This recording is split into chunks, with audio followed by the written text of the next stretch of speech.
Roth conversions don't really make sense in this case, all right? And if you're wondering why I got my polo on, my monkey suit here, I just got back from the TSA, the pre-check thing, whatever the hell it's called. And so I had to dress up for the boys in blue. Say, hey, we're not going to go after you, Scanlon. Say, I appreciate it, sir. Yes, sir. And actually went pretty good in and out. And we'll see if I get my TSA number thing so I can just bypass the security. I don't know how it works, but anyway.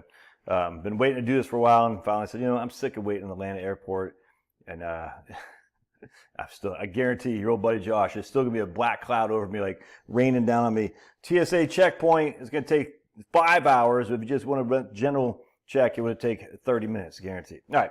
So what we're going to do here, we're going to say you have $100,000 of income, and you have $13,000 of tax. All right. So this is your gross income. This is your tax.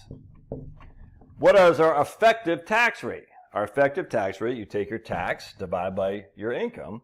Your gross income, not your net, your gross. You take your tax, divide by your gross income, and your effective tax rate is 13%. All right, it's pretty simple. Your gross income, you take your amount you pay in taxes, divide by your gross income, and that's what you get.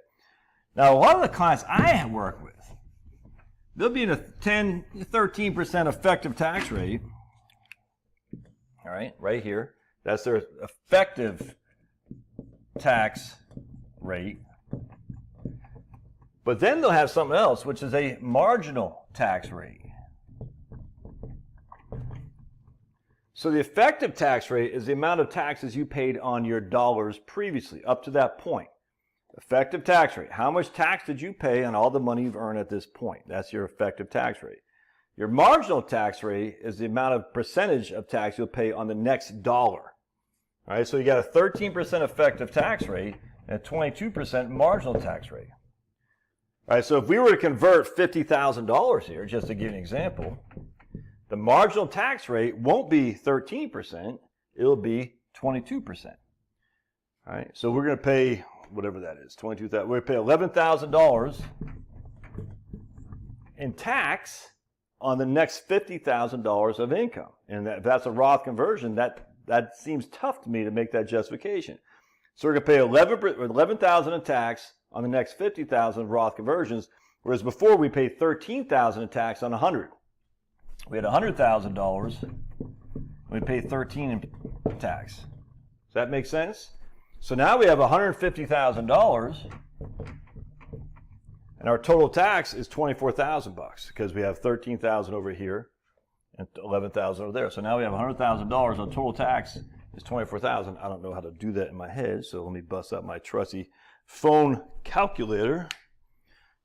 24,000 on 150. Let me pause real quick. So now our effective tax rate is 16%. All right, so we increased our effective tax rate from 13 to 16. 3 divided by 13. We've increased it by 23%. All to, that's all for what? To get this tax free in the future. But it's in the future. What's the benefit of doing that? So again, if your effective tax rate is way down here and your marginal tax rate is way up there, it's hard to make a justification to make that jump to say, look, let's sacrifice a 13% effective tax rate and make it a 16% effective tax rate simply because we want this $50,000 to be tax-free in the future. And it's got to be a long time in the future, too, to really make up that money back. Now, what will happen, though, a lot of times, and this doesn't happen as much, but sometimes I'll get an effective tax rate that's like right here, an 18% effective tax rate, TR. And then the jump isn't that high. Then you're like, yeah, that's pretty close. That's pretty close. Especially, that makes sense, if in the future, because of RMDs, your marginal tax rate is up here now at 24. Remember, 22 will soon be 25, 24 will soon be 28. And then you're saying, well, because we're kind of right there already, our effective tax rate is pretty doggone close to our marginal tax rate. And once the RMDs kick in, we can go, it's going to be significantly higher. In fact, when these RMDs kick in, it won't be 24, it'll be 28% effective tax or marginal tax rate. You can easily make a case to do a Roth conversion there. But if it's way down here, I don't think you can, 13% or something like that. I mean, you can. I did all my Roth conversion last year. And people are like, that's so dumb. because I'm in a pretty high tax bracket. Yeah, it is dumb. Guess what? You pay the taxes while you got the money. That's my argument, is always pay the tax while you got the money. But the issue that we have up here is that the tax rates are only going to get higher in this case because this Trump tax bill is going away. And then you got to think about things like Medicare premiums and all that as well. So if your effective tax rate is closing in on your marginal tax rate, I think it makes sense to do Roth conversions. Unless this effective tax rate with the Roth conversions bypasses the entirety of the 22% tax rate and puts in the 28% marginal tax rate, marginal tax bracket. See, that's a little bit of an issue. You don't want to bypass this marginal tax rate to go here. That would defeat the purpose. Then we're right back to square one. So you want to do, if you're right here, if your effective tax rate is close to your marginal tax rate, you do enough,